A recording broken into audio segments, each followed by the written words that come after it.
Hi, welcome back to part 16 of How to Hypnotize Without Trance. This is the penultimate video in this particular program. I hope you've enjoyed it. I hope you've got a phenomenal amount out of it. We are just scratching the surface really, but I want to give you a good foundation. I hope that this is what this program has achieved. Now, just one quick point aside before we get into the topic of this. As you watch this video, be aware that if it looks like I'm hobbling about, I am, because when this video was taken I was recovering from knee surgery. I'm just mentioning that now because when I watch it I'm acutely aware of that. You probably wouldn't have even noticed, but just wanted to get it off my chest there. Okay, let's have a look at the video. Post-Hypnotic Suggestion Without Trance. I need to talk about post-hypnotic suggestions, and that's what this video is going to be about. Specifically, post-hypnotic suggestions in the Hypnosis Without Trance model.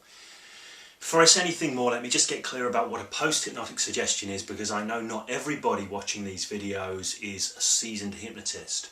Essentially, a post-hypnotic suggestion is any suggestion given during hypnosis that is for something that's going to take place after the hypnosis is finished. So an example of this might be if you were working with a smoker in a hypnotherapy context, you may say, each and every time somebody offers you a cigarette, from now on you will just say no and feel wonderful knowing that you're a non-smoker. So that's a suggestion that's given in the hypnosis session for something that's going to happen after the hypnosis session. Now, I've had a lot of people asking me about this as it relates to Hypnosis Without Trance, and I think this really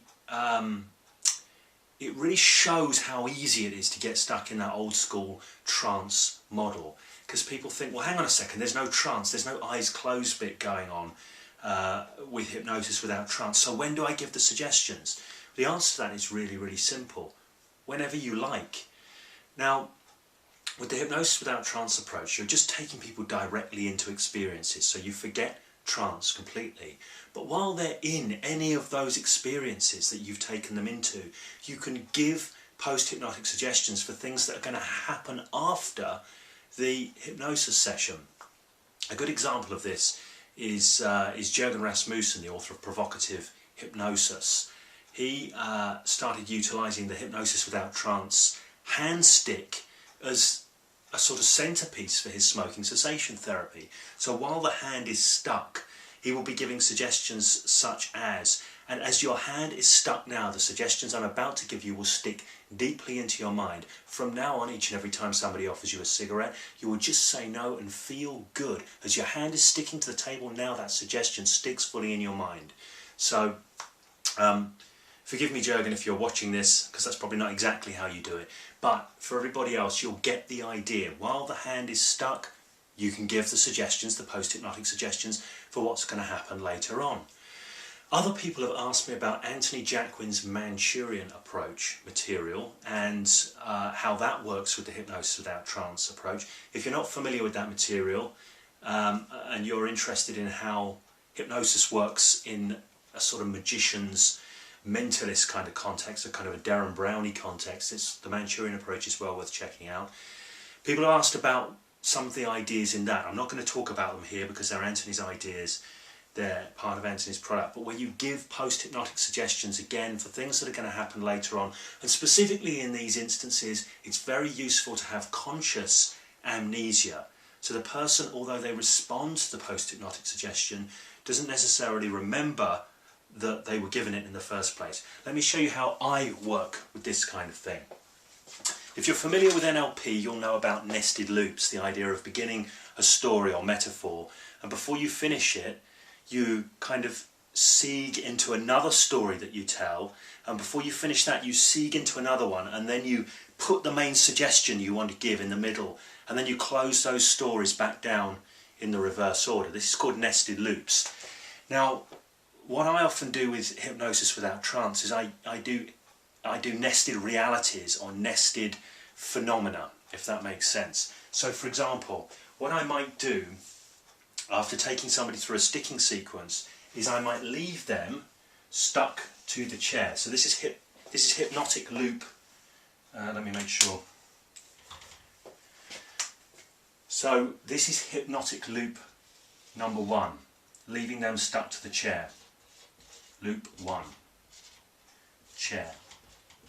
Now I'll leave them stuck to the chair, and then I'll open up another loop here, which will be a name amnesia.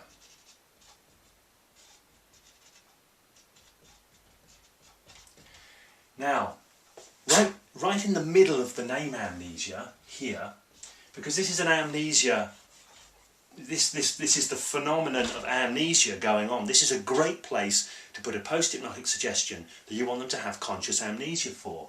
So right here in the middle of the name amnesia, I'm going to put the post-hypnotic suggestion, PHS, right in the middle of the name amnesia, and then I'm going to close down the name amnesia, and they'll still be stuck to the chair here. So for example, they're stuck to the chair, we do the name amnesia thing, whereabouts is that name, watch it disappear, and as your name's gone now, you try and say your name and it's gone. What happens when you try and say your name and it's gone? Now while the name is gone, you can say, and it's interesting that just as your name has gone now, you will have no recollection consciously of what I'm about to tell you, but you will remember and respond at a deeply unconscious level. And then you give the post-hypnotic suggestion. Then you give the suggestion for conscious amnesia again, and then you go straight back into saying in your name, what was your name? Try and say it. Now they'll still be in the name amnesia and still struggling at this point. Then you return the name, what's your name? And they give the name, and you're still stuck to the chair. And they're back struggling, stuck to the chair. So you've gone in, chair loop, you close the chair loop then. This should, if this has been done right and this has been handled right, this should have no conscious memory attached to it if you're giving the suggestion, but it should still be there deeply embedded. If you made sure, and if you were thorough and you paid due diligence at this point to making sure that the suggestion was given, was received and was acknowledged. So, you know, there's all kinds of ways of doing that. Nod your head if you understand.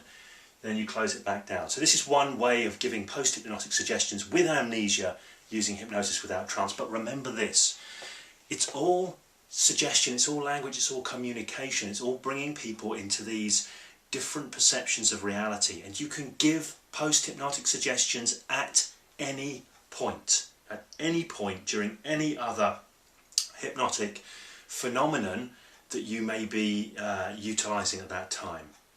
Okay, I hope that makes sense. I hope I've put that clearly enough for you to be able to take the idea away. And if you're already doing Hypnosis Without Trance stuff, play around with that a lot more if post-hypnotic suggestion is something you're interested in.